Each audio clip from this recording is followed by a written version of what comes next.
अरे माँ जी, आप तो बड़ी दो आंख करती हैं। बस बड़े बेटे की चिंता है। छोटे बेटे और बहू को दूध में पड़ी मक्खी की तरह निकाल के फेंक दिया आपने। एक माँ होकर दो तरह की बातें कैसे कर सकती हैं आप? ज़मीन गई है, बाप दादाओं की ज़मीन थी। अगर वो सरकारी 4 लेन बनने में चली गई तो उसमें पैसे तो 3 गुना 4 गुना मिलते हैं। 20 लाख की ज़मीन 80 लाख में गई है। इसके बाद भी आपको पैसों का बंटवारा करने में इतनी तकलीफ हो रही है। सगी माँ होते हुए भी सौतेली माँ जैसा व्यवहार कर रही हैं। छोटी बहू तनतनाते हुए माँ जी के सामने चिल्लाए जा रही थी, लेकिन माँ जी को छोटी बहू के चिल्लाने का कोई भी असर नहीं पड़ने वाला था। उसे छोटी बहू की नीयत के बारे में सब कुछ पता था। वो बस पैसों की लालची थी। काम करने के लिए पूरे घर में बस अकेली बड़ी बहू रहती थी। छोटी बहू कभी भी किसी को एक गिलास पानी भी नहीं देती थी। दिन रात अपने मोबाइल में घुसी रहती थी। हाँ, बस इस पर उसकी निगाह जरूर बनी रहती। एक काम वो बड़े अच्छे से करती थी, वो ये कि वो हमेशा बड़ी बहू पर निगाहें बना के रखती थी कि माँ जी उसके साथ क्या कर रही हैं, माँ जी उन्हें क्या दे रही हैं। उसे इसकी शिकायत हमेशा रहती थी कि माँ जी बड़ी बहू को बहुत मानती हैं, लेकिन मानने के पीछे की वजह क्या थी ये वो ना देखना चाहती थी, ना उसे दिखाई पड़ता था। विनोद खुद अपनी पत्नी से बहुत परेशान था। वो बार बार अपनी पत्नी को कहता, मीनाक्षी, कभी तो घर के कामों में हाथ बटा लिया करो। बड़ी भाभी लगातार काम करती रहती हैं, तुम मोबाइल लेकर दिन भर अपने कमरे में रहती हो। तुम्हें जरा भी शर्म नहीं आती? मायके से भी तो इतनी अमीर खानदान की नहीं हो जो वहाँ पर कोई काम नहीं की हो। आखिर ऐसे कौन से नखरे हो गए तुम्हारे जो काम नहीं होता है? पति की बात सुन मीनाक्षी तुनकते हुए बोलती है, सुनो जी, ये काम वाम ना मेरे बस की बात नहीं है। मैंने साफ साफ बोल दिया है, जो ज़मीन के पैसे आए हैं उसमें से अपना हिस्सा लो और अभी के अभी शहर चलो। मैं यहाँ गांव में रहकर इतने लोगों का खाना नहीं बना सकती। चूल्हा चौका करना यही सपना नहीं है मेरा। मेरा सपना है शहर जाकर अपना एक घर लेने का। वहाँ पर हम दोनों ही रहेंगे। ये परिवार, ये दिन भर नौकरों की तरह काम करना, ये सब मेरे बस की बात नहीं है। दोनों पति पत्नी की आवाज़ इतनी तेज थी कि बाहर सबको सुनाई दे रही थी। इतना सुनते ही माँ जी गुस्से से कहती हैं, हाँ हाँ बेटा, ले जा महारानी को। बड़ी शहर की आई हुई है ना, पता नहीं इसके बाप दादाओं ने शहर देखा है कि नहीं। इन्हें शहर का नशा ज़्यादा चढ़ा हुआ है। ले जाओ, कम से कम मेरे घर में शांति तो बनी रहेगी। माँ जी के मुँह से इतनी बात सुनते ही मीनाक्षी तुरंत गुस्से में जाकर बाहर दरवाजे पे खड़ी हो जाती है और कहती है, माँ जी चली जाऊंगी। मुझे पता है आप मुझे पसंद नहीं करती। आपको तो आपकी बड़ी बहू पसंद है ना। दिन भर उसके साथ नौकरों की तरह खड़ी रहती हैं, फिर भी नहीं दिखाई देता कि वो आपसे कितना काम करवाती हैं। अरे मैं आपसे काम नहीं करवाती हूँ, लेकिन फिर भी आपको कभी कुछ कहती भी नहीं ना। फिर मुझे इतनी जली कटी क्यों सुनाती हो? माँ जी मीनाक्षी को कुछ नहीं बोली और विनोद से बोली, देख लिया बेटा, देख तेरी पत्नी कैसे चढ़ के आ रही है मेरे से लड़ाई करने। इसे ये भी नहीं पता कि ये घर की बहू है, वो भी छोटी, और कैसे जेठ के सामने, जेठानी के सामने घूंघट फेंक के लड़ने आई है। आज तक कभी तेरी भाभी मेरे सामने एक ज़बान नहीं खोली, और ये महारानी को देखो। बेटा मैं कहती हूँ जितनी जल्दी हो जाए इसे इस घर से ले जा। तेरी ज़िंदगी तो नरक बन गई, कम से कम इस घर को तो सही से रहने दे। शहर की हवा लगी, 2 महीने शहर क्या गई, शहर की हवा लग गई महारानी को। पूरी ज़िंदगी गांव में ही पैदा हुई, खेली, पली, बढ़ी, और आज तो ऐसी बातें कर रही है जैसे गांव कभी देखी ही ना हो। माँ जी की बातें सुन मीनाक्षी बस गुस्से में रह गई। माँ जी ने कहा, विनोद तेरी पत्नी को पैसों का बंटवारा करने की बड़ी जल्दी है। एक काम करो, अपने हिसाब से तुम लोग सब कुछ देख लो, सुन लो, समझ लो, और फिर जैसे सही लगे पैसों का उतना बंटवारा कर लो। पूरी ज़मीन का 80 लाख रुपए मिला था, जिसमें से 10 लाख रुपए मैंने निकाल लिए हैं। माँ जी के मुँह से इतना सुनते ही दोनों बेटे हैरान हो माँ का मुँह देखने लगते हैं। 10 लाख रुपए?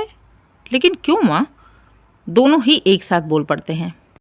तो माँ जी कहती हैं, बेटा ये ज़मीन तो अब जाकर सरकारी 4 लेन के लिए निकली है, लेकिन इससे पहले इस ज़मीन को लेकर जितनी लड़ाइयाँ होनी थी, कोर्ट कचहरी अदालत, वकीलों के पैसे, इस ज़मीन पर जो सालों से केस चल रहा था उसके लिए पैसे कहाँ से आ रहे थे, ये सोचा किसी ने?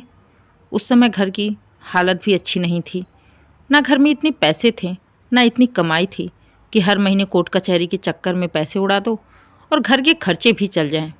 छोटी बहू, तुम्हें याद है मैंने एक बार तुमसे कहा था कि अपने थोड़े से गहने कुछ दिनों के लिए दे दो, गिरवी रखने के लिए। धीरे धीरे करके मैं सारे गहने छुड़ा दूंगी। तो तुमने उस समय क्या कहा था? माँ जी, अभी मेरी नई नई शादी हुई है और आप अभी से मेरे गहने गिरवी रख देंगी तो कल को मैं किसी की शादी ब्याह में क्या पहनूंगी? ये मुझसे नहीं होगा। बिना गहनों की तो मैं एक पल भी नहीं रह सकती। तुमने साफ साफ मना कर दिया था। और वहीं पर बड़ी बहू बिना कुछ बोले, बिना मेरे कहे चुपचाप अपने सारे गहने गिरवी रख दिए, जो समय पर पैसे नहीं देने के चलते मेरे हाथ से चले गए। और बेचारी आज तक बिना गहनों की है, लेकिन कभी भी पलट के मुझसे एक बार भी गहनों के बारे में नहीं पूछा। तो मेरा फर्ज क्या बनता है? मैंने जो उसका श्रृंगार उतारा था उसको वापस करूं, वो गहने फिर से बनवा कर उसे दूं? माँ जी की बातें सुन मीनाक्षी फिर बोल पड़ती है, अरे माँ जी, तो फिर ये गहने भी तो आपके ही थे, आपने ही चढ़ाए थे।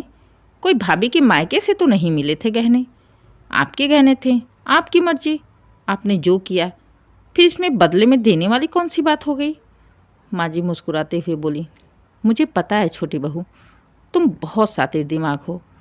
अगर बड़ी बहू के गहने मेरे दिए हुए थे तो तुम कौन से अपने मायके से लेके आई थी?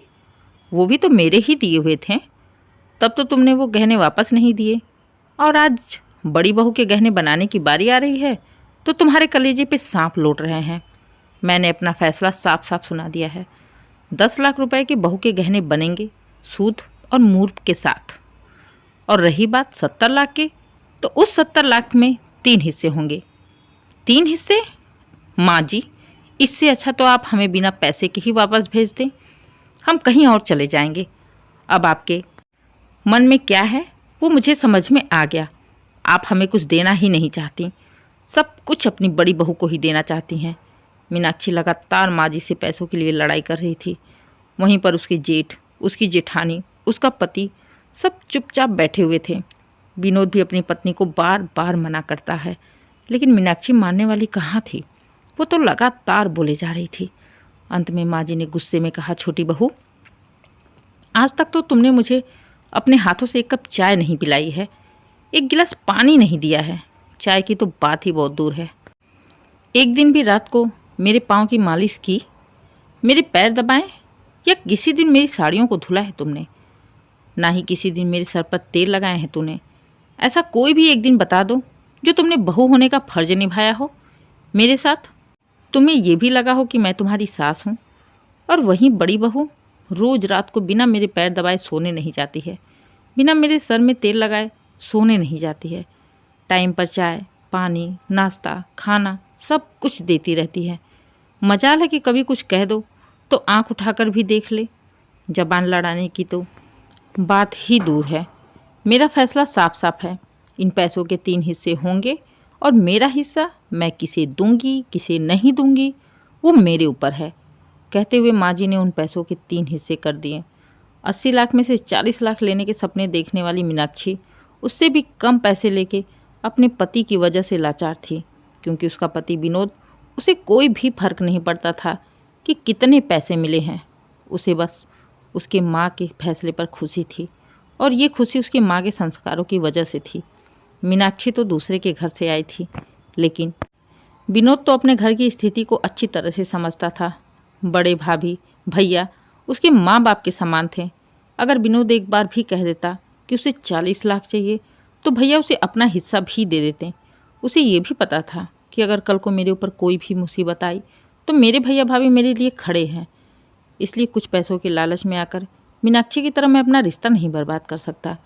विनोद अपनी पत्नी से लाचार था, लेकिन उसे अपने माँ के दिए हुए संस्कारों पर और अपने भैया भाभी पर पूरा भरोसा था। दोस्तों, उम्मीद है कहानी आपको पसंद आई हो। अगर कहानी पसंद आए, कहानी को लाइक करें, शेयर करें, चैनल को सब्सक्राइब करें और कमेंट करके ज़रूर बताइए कहानी कैसी लगी। Please subscribe.